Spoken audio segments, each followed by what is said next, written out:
நிறைய சம்பாதிச்சுட்டு வந்து எங்க டாக்ஸிலையோ அந்த ஊருக்கு போகலாமா? பெரிய டாக்ஸிலா? ரொம்ப நன்றி. ஜோஷிலாவா? தௌஷிலாவா? 10 டேஸ் கொடுங்க ப்ராக்டிஸ் பண்ணுறேன். எக்ஸ்ட்ராடினரி கம்பேர் அந்த இவர் சொன்னது போல தமிழும் ஆங்கிலமும் சரளமாக பேசக்கூடியவர். போஸ் வெங்கட் சொல்லிட்டே இருக்காரு, இன்னும் 5 நிமிஷம் தான் இருக்கு, இன்னும் 4 நிமிஷம் தான் இருக்குன்னு டென்ஷன். எனக்கு தெரிஞ்ச வரைக்கும் இன்னும் 30 செகண்ட் தான் இருக்குன்னு நினைக்கிறேன். எல்லாரும் சொல்றது போல துபாய் வெங்கி தள்ளி விட்டு அப்புறம் தான் கிஷோர் இவர் அறிமுகமானார். ஸோ எல்லாரும் வெங்கியோட ரெப்ரசன்டேஷன் தான் இங்கே வந்திருக்கோம், அவர் அங்கே துபாயில் இருக்கிறதுனால. ஸோ உங்களுடைய வாழ்த்துக்கள், உங்களுடைய இந்த முயற்சி திறமையாகட்டும். அந்த காலத்தில் பாண்டிச்சேரி போவோம், காரை ஓட்டிட்டு போவாங்க. நீங்கள் ஓட்டிட்டு பாண்டிச்சேரியிலேருந்து காரை ஓட்டிட்டு வந்திருக்கீங்க. இந்த ஓட்டிட்டிங்கெல்லாம் ரொம்ப புரியாத ஒரு விஷயமா இருக்குது. அது முதல்ல தேட்டரில் ஓட்டிட்டு வாங்க, அப்புறம் தான் ஓட்டிட்டின்றான். அது என்ன புரியல.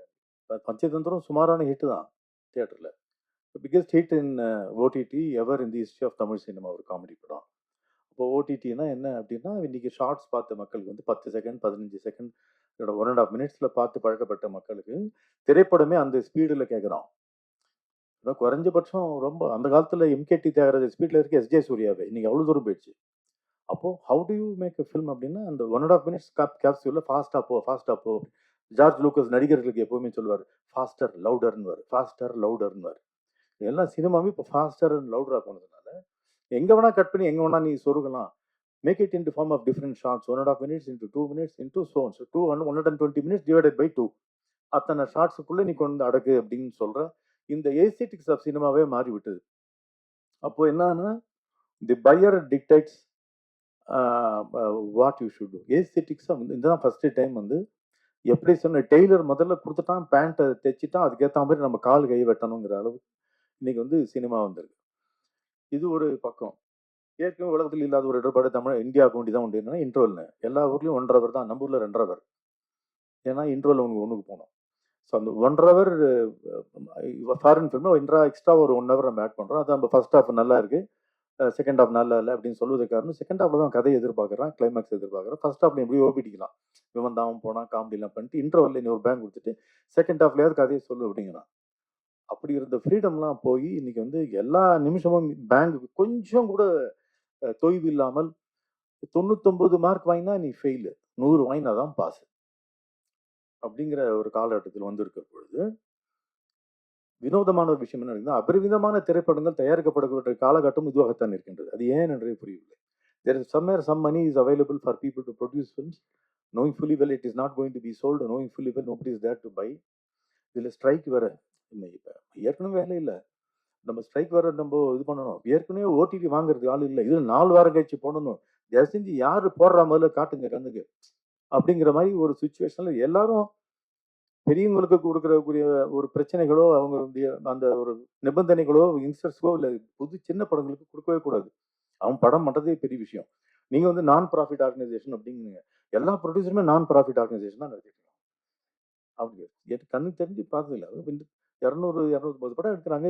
எந்த காலத்துல 1895 ஆரம்பிக்கப்பட்ட சினிமா இன்று 130 வருடங்கள் ஆகிவிட்டது. எப்பொழுதுமே ஒரு 8% 10% விழுக்காடு தான் வெற்றி படங்கள் என்றைக்குமே எல்லா ஊர்லயுமே. இப்போ இன்னும் குறைந்து கொண்டுதான் வருகிறது, அதிகமாகதான் தெரியல கண்ணுக்கு. அப்படிங்கிறப்போ எங்கோ ஒரு இடத்துல எப்போ கொஞ்சம் 100 படங்கள் எடுத்தப்போ ஒரு 10 படம் ஓடிச்சு. இப்போ 200 படம் எடுக்கிறப்போ 20 படம் ஓடிச்சு. அப்போ என்ன இல்லை, 200 படம் எடுக்கும்போது 10 படம் தான் ஓடுதுன்னா அப்போ தேவையில்லாமல் ஒரு 100 படம் எடுக்கிறோமா எங்கேயோ.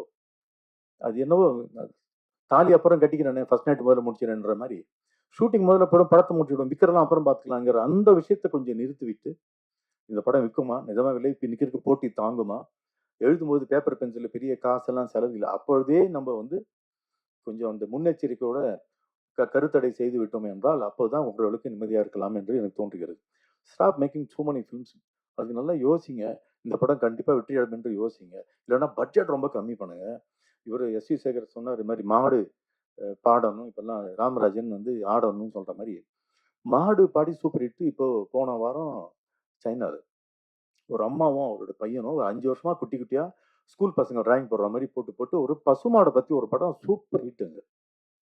அப்போ என்ன கேட்கலாம், படம் பண்றவன் கொஞ்சம் ஏழையாவோ கொஞ்சம் ரொம்ப வசதி இல்லாதவனாகவோ ஒரு நல்ல படம் செய்து அவனுக்கு முதுகுல தட்டி கொடுத்து நீ வளரடா கண்ணு அப்படின்னு சொல்ற அந்த ஒரு மனோபாவம் மக்களிடையே ஒரு மனிதாபம் இருக்கிறது.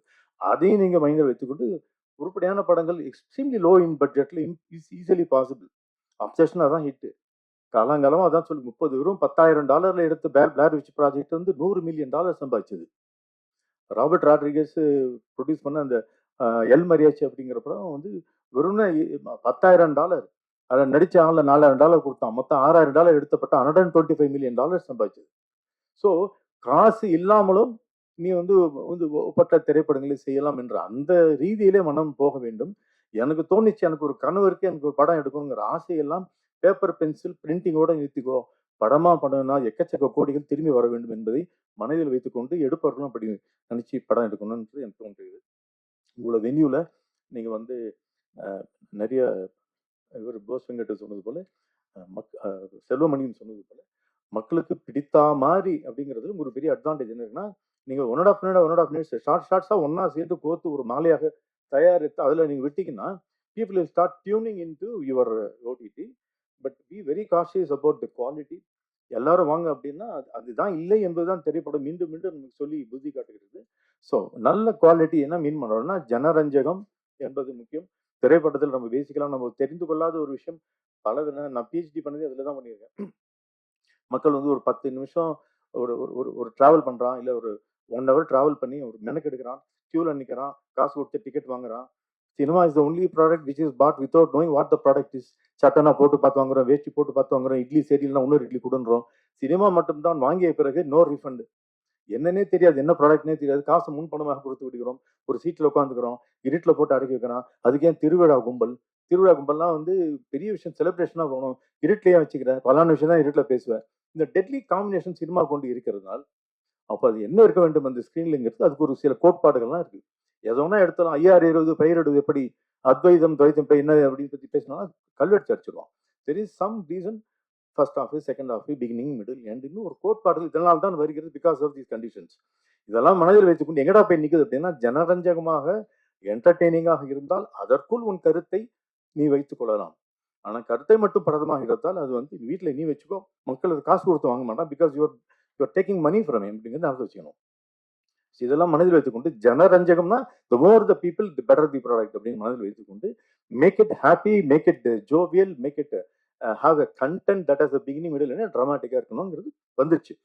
ஸோ இதை மனதில் வைத்துக்கொண்டு ஓடிடி ஆகட்டும், திரைப்படமாகட்டும், ஜனரஞ்சகமான ப்ராடக்ட் எடுக்க வேண்டும். நீங்கள் எந்த படம் வேணா வாங்க முடியாது. அதுக்கு மக்களும் புரிந்து கொண்டு அதுக்கேற்ற மாதிரி படத்தை எடுத்தால் உங்களை மாதிரி ஓடிடியும் வாழும். படம் முன்படம் போட்டவர்களுக்கும் ஒரு நல்லபடியா இருக்கும். நீங்க வந்து இந்த 20% ஒர்க்கர்ஸ் தரேன்றீங்க, செல்வமணி ஹாப்பி வருவாங்கல்ல, அதுக்கெல்லாம் செல்வமணி இருக்காங்கல்ல, ப்ரொடியூசருக்கும் ஏதாவது கொஞ்சம் கொடுத்தீங்கன்னா பாவம் அவனு கொஞ்சம் கொடுக்குறீங்கல்ல, அந்த சார் மீண்டும் ஒரு நன்றி அதற்காக. So wish you all the best. Thank you very much.